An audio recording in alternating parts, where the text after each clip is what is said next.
Oh, baiklah. Sebelumnya saya berterima kasih pada awal awal pertemuan ini karena telah menyempatkan diri untuk melakukan presentasi bersama-sama mengenai artikel yang telah kita buat.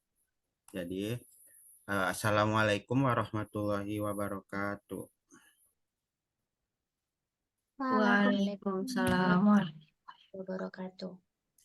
Baiklah, di sini kami dari kelompok 2 akan menjelaskan terkait artikel yang kami buat dengan judul dampak perceraian terhadap anak. Slide selanjutnya, Kak. Nah, kami dari kelompok 2 yang beranggotakan, yang pertama ada Takiyama Faja Zanati Herman, yang kedua ada Septipani, yang ketiga ada Nadia Putri, yang keempat ada saya sendiri Iqbal Rahman, yang kelima ada Junita Patrila, dan yang keenam ada Audi Milia Praktikasari. Next, Kak. Nah, pada penjelasan pertama ini ada metode yang akan saya jelaskan sendiri. Nah, penelitian ini menggunakan metode studi literatur untuk mengkaji dampak perceraian terhadap anak secara komprehensif. Metode studi literatur dipilih karena memungkinkan peneliti untuk mengumpulkan, menganalisis, dan menyintesis temuan-temuan dari berbagai penelitian terdahulu yang relevan. Proses penelitian dimulai dengan mengidentifikasi dan mengumpulkan 10 artikel jurnal yang berfokus dampak perceraian terhadap anak baik dari segi emosional, psikologis, sosial, maupun akademis. Nah, kata kunci yang digunakan dalam pencarian literatur meliputi dampak perceraian, anak korban perceraian, psikologis anak, kesehatan mental anak, dan kondisi fisik dan psikis anak. Nah, setelah artikel terpilih, tahap berikutnya adalah analisis yang mendalam. Setiap artikel dan analisis untuk mengidentifikasi metode penelitian yang digunakan, seperti desain studi, ukuran sampel, alat pengumpulan data, dan teknik analisis data. Dengan menggunakan metode studi literatur, peneliti ini tidak hanya mengumpulkan dan menyajikan temuan dari berbagai studi, tetapi juga mengintegrasikannya untuk memberikan pemahaman yang lebih komprehensif dan mendalam. Penelitian ini memungkinkan peneliti untuk menyoroti kesenjangan dalam penelitian saat ini dan memberikan rekomendasi untuk penelitian lebih lanjut serta intervensi praktis yang dapat mendukung kesejahteraan anak-anak yang terkena dampak dari perceraian.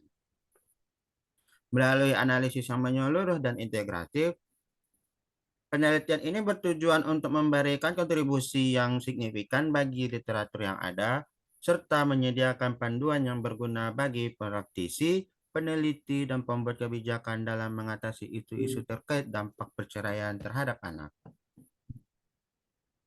Selanjutnya,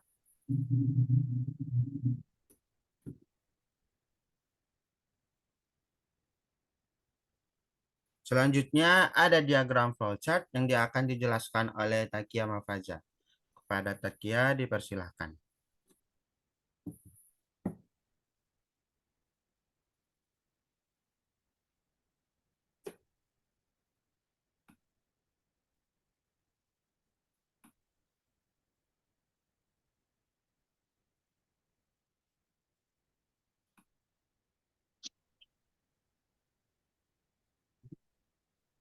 Baiklah, kita masuk ke poin kedua, yakni diagram flowchart, atau bagaimana sih cara kami mendapatkan 10 jurnal yang kami gunakan sebagai tumpuan untuk membuat artikel.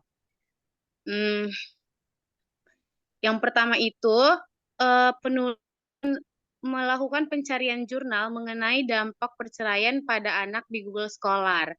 Kemudian, penulis menemukan total keseluruhan jurnal yakni sebanyak 5.420 jurnal yang relevan dengan topik penulisan yang telah disepakati, yakni dampak perceraian terhadap anak. Namun, setelah dilakukannya seleksi pada jurnal tersebut, ternyata penulis memiliki kendala ketika mencoba mengakses beberapa jurnal. Maka dari 5.420 total jumlah jurnal keseluruhan, terdapat 4.240 jurnal yang tidak dapat diakses. Maka dari 5.420 tersebut dikurangi 4.240. Didapatlah 1.180 jurnal yang dapat diakses dan digunakan. Selanjutnya, penulis melakukan seleksi berdasarkan abstrak untuk mempersempit pemilihan. Dari 1.180 jurnal, setidaknya ada 608 jurnal yang tidak memenuhi kriteria yang telah ditentukan. Maka dari 1.180 ini dikurangi 608, maka tersisalah 572 jurnal yang dapat digunakan.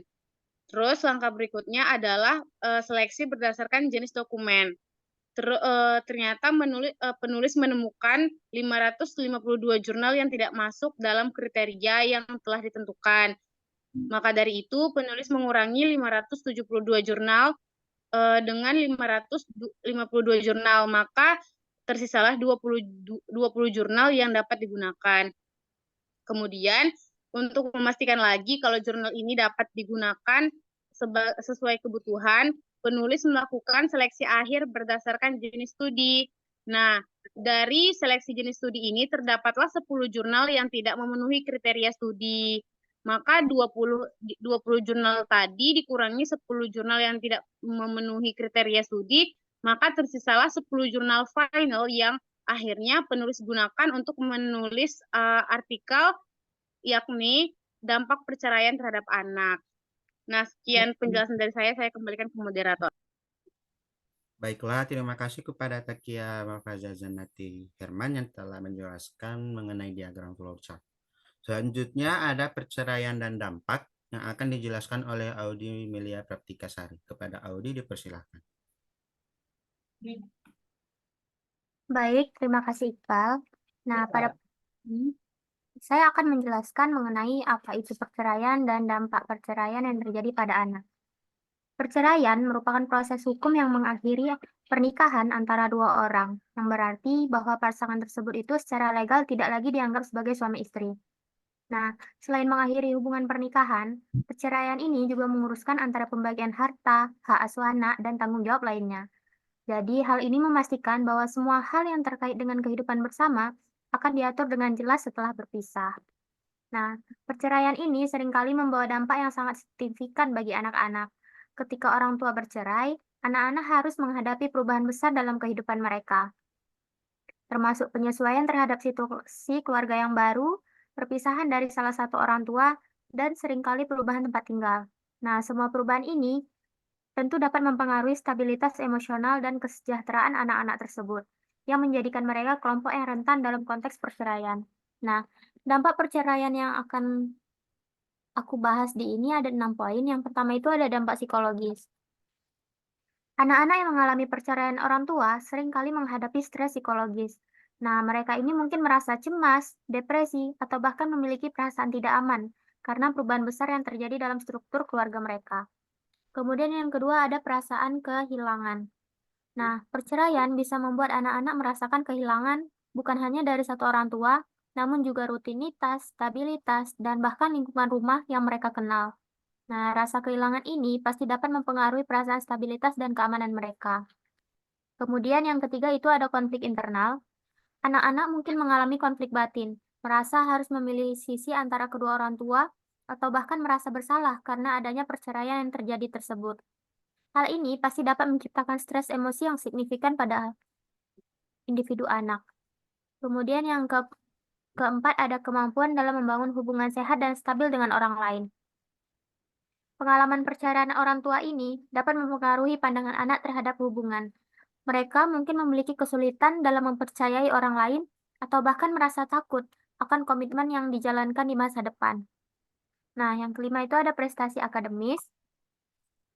Perubahan dalam struktur keluarga dapat mempengaruhi konsentrasi dan kinerja akademis anak.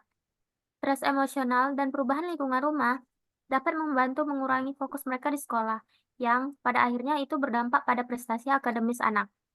Kemudian yang terakhir ada masalah emosional. Anak-anak dari keluarga yang bercerai cenderung menghadapi lebih banyak masalah emosional. Contohnya seperti kemarahan, kesedihan, atau bahkan perasaan ditinggal. Jadi masalah emosional ini dapat bertahan lama dan mempengaruhi perkembangan jangka panjang mereka.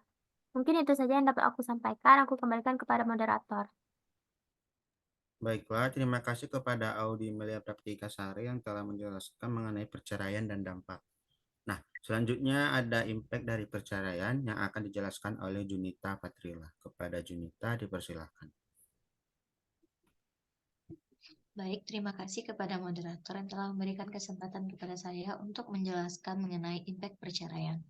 Nah, perceraian memiliki dampak yang luas dan mendalam, tidak hanya bagi pasangan yang bercerai, tetapi juga bagi anak-anak mereka dan masyarakat secara keseluruhan.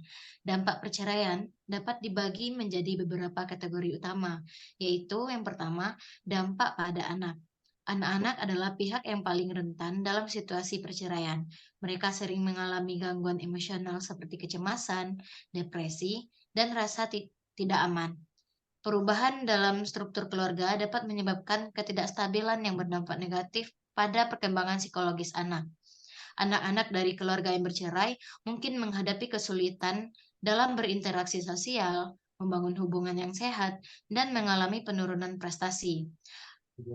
Anak yang dulunya sering aktif dan mendapatkan prestasi di kelas mulai mengalami penurunan nilai setelah orang tuanya bercerai. Yang kedua yaitu dampak psikologis pada pasangan. Pasangan yang bercerai sering menghadapi stres emosional seperti seorang wanita yang bercerai mungkin mengalami kesulitan tidur, kehilangan nafsu makan, dan perasaan tidak berdaya yang tinggi. Hal tersebut muncul karena mereka mungkin mengalami perasaan gagal, rasa malu, dan isolasi sosial. Proses perceraian itu sendiri dapat menjadi pengalaman yang traumatis yang menyebabkan gangguan tidur, kecemasan, dan depresi. Bagi banyak orang, perceraian juga membawa perubahan besar dalam kehidupan sehari-hari yang dapat menambah beban emosional. Yang ketiga yaitu dampak ekonomi. Secara ekonomi, perceraian seringkali membawa konsekuensi yang signifikan. Pembagian aset, rumah yang dahulunya dihuni bersama harus dijual dan penjualannya harus dibagi dua. Pembayaran tunjangan dan biaya hidup yang meningkat setelah perceraian dapat menyebabkan kesulitan keuangan bagi kedua belah pihak. Orang tua tunggal seringkali menghadapi tantangan keuangan yang lebih besar karena mereka harus menanggung beban biaya hidup sendiri sampai mengurus anak-anak seperti halnya. Yang keempat yaitu dampak sosial. Perceraian dapat mempengaruhi hubungan sosial kedua pasangan dengan keluarga besar, teman, dan komunitas. Mereka mungkin menghadapi stigma sosial dan kehilangan dukungan sosial yang sebelumnya mereka miliki. Anak-anak dari keluarga bercerai juga mungkin merasa berbeda atau terisolasi di antara teman-teman mereka yang berasal dari keluarga yang utuh. Yang kelima yaitu dampak hukum. Dari segi hukum, perceraian melibatkan proses pengadilan yang dapat memakan waktu dan biaya yang signifikan. Penetapan hak asuh anak adalah salah satu dampak hukum yang signifikan. Penentuan hak asuh anak, misalnya seorang ayah mungkin hanya diberikan hak kunjungan, sementara ibu mendapatkan hak asuh yang penuh. Tidak hanya itu, dalam harta warisan pun tentu juga diperlukan pembagian dan pengaturan tunjangan menjadi isu-isu hukum yang kompleks yang perlu diselesaikan melalui pengadilan. Proses ini seringkali memerlukan bantuan hukum profesional, menambah beban keuangan dan emosional bagi kedua belah pihak. Sekian penyampaian materi dari saya kembalikan kepada moderator. Baiklah, terima kasih kepada Junita Patrila yang telah menjelaskan impact dari perceraian. Nah, selanjutnya ada hal unik menarik yang akan dijelaskan oleh Nadia Putri. Pada Nadia Putri dipersilahkan. Baik, terima kasih kepada moderator. Selanjutnya saya akan membahas tentang hal unik lainnya yang menarik. Selain faktor-faktor utama yang telah dibahas sebelumnya, terdapat beberapa aspek unik dan menarik terkait dengan fenomena perceraian. Salah satunya adalah pola geografis dan demografis dari perceraian itu sendiri. Data menunjukkan bahwa angka perceraian dapat bervariasi secara signifikan berdasarkan lokasi geografis, budaya, dan faktor demografis lainnya. Misalnya, beberapa daerah perkotaan mungkin memiliki tingkat perceraian yang lebih tinggi daripada daerah pedesaan. Sedangkan faktor-faktor budaya seperti norma-norma sosial atau agama juga dapat mempengaruhi prevalensi perceraian dalam suatu masyarakat. Adapun tren yang menarik terkait dengan perceraian di era digital dan globalisasi. Perkembangan teknologi informasi dan media sosial telah memberikan dampak yang signifikan pada hubungan internasional, termasuk dalam konteks pernikahan. Interaksi online dan kegiatan di media sosial kadang-kadang dapat menjadi faktor yang memperumit atau bahkan memperburuk konflik dalam hubungan, yang pada akhirnya dapat berujung pada perceraian. Sisi teknologi juga dapat memberikan akses yang lebih besar kepada pasangan yang ingin mencari bantuan atau dukungan selama proses perceraian atau setelahnya. Pada perubahan dalam dinamika sosial dan ekonomi, juga dapat mempengaruhi pola dan prevalensi perceraian dalam masyarakat. Misalnya, perubahan dalam peran gender dan peran ekonomi dalam rumah tangga dapat mempengaruhi dinamika kekuasaan dan keseimbangan kekuatan antar pasangan, yang pada gilirannya dapat mempengaruhi kestabilan pernikahan. Tren penundaan pernikahan atau penundaan pembentukan keluarga juga dapat berdampak pada pola perceraian. Dengan pasangan yang menikah pada usia yang lebih tua mungkin memiliki tingkat perceraian yang lebih rendah daripada mereka yang menikah pada usia yang lebih muda. Sekian dari saya kembalikan pada moderator. Oh, baiklah, terima kasih kepada Nadia Putri yang telah menjelaskan hal unik lainnya menarik mengenai perceraian ini. Nah, selanjutnya ada kesimpulan dan saran atau conclusion and suggestion yang akan dijelaskan oleh Septipani. Ada Septipani, dipersilahkan. Ya, Mas. Baik, terima kasih kepada Iqbal. Dari pembahasan yang pertama saya akan menjelaskan terlebih dahulu mengenai conclusion atau kesimpulan. Dari pembahasan yang telah disampaikan, dapat disimpulkan bahwa fenomena perceraian adalah masalah kompleks yang memiliki dampak yang luas, terutama terhadap anak-anak yang terlibat. Nah, faktor penyebab terjadinya perceraian ini mencakup ketidakcocokan pribadi, perselingkuhan, masalah keuangan, dan kekerasan dalam rumah tangga, yang semuanya itu berkontribusi pada keruntuhan hubungan perkawinan. Dampak psikologis dan sosial perceraian pada anak meliputi penurunan kesejahteraan emosional, penurunan prestasi belajar, dan bahkan risiko terhadap kesehatan mental. Namun, ada juga aspek unik dan menarik yang setelah dipaparkan oleh rekan saya tadi, yang mempengaruhi dinamika pernikahan. Kemudian yang terakhir ada suggestion atau saran memberikan pendidikan yang komprehensif tentang hubungan dan pernikahan kepada pasangan sebelum pasangan menikah. Hal tersebut dapat mencakup topik seperti komunikasi efektif, manajemen keuangan, dan cara menangani konflik, yang semuanya itu penting agar pasangan yang akan menikah dapat memahami tentang pernikahan, serta untuk menjaga langgengnya suatu hubungan dalam pernikahan. Kemudian memberikan program dukungan untuk anak-anak dari keluarga bercerai harus lebih diperhatikan. Hal tersebut bisa mencakup layanan konseling sekolah, grup dukungan, dan program peningkatan kesejahteraan emosional untuk membantu mereka mengatasi dampak perceraian. Mengadakan edukasi juga untuk mengurangi insiden kekerasan dalam rumah tangga yang merupakan salah satu penyebab utama perceraian. Hal ini bisa dilakukan melalui program komunitas, media, dan pendidikan di sekolah. Sekian yang bisa saya sampaikan, saya kembalikan kepada moderator. Baiklah, terima kasih kepada Septipani yang telah menjelaskan apa itu kesimpulannya dan sarannya. Nah, mungkin dari poin penting dijelaskan oleh Septipani itu adalah poin penting terakhir dari presentasi kami. Saya selaku moderator minta maaf atas adanya kejanggalan atau kesalahan dalam melakukan presentasi dari artikel review jurnal yang kami lakukan. Saya selaku moderator pamit undur diri dengan rekan-rekan yang lain. Wabillahi taufiq wal hidayah. Assalamualaikum warahmatullahi wabarakatuh. Waalaikumsalam warahmatullahi wabarakatuh. Waalaikumsalam warahmatullahi wabarakatuh.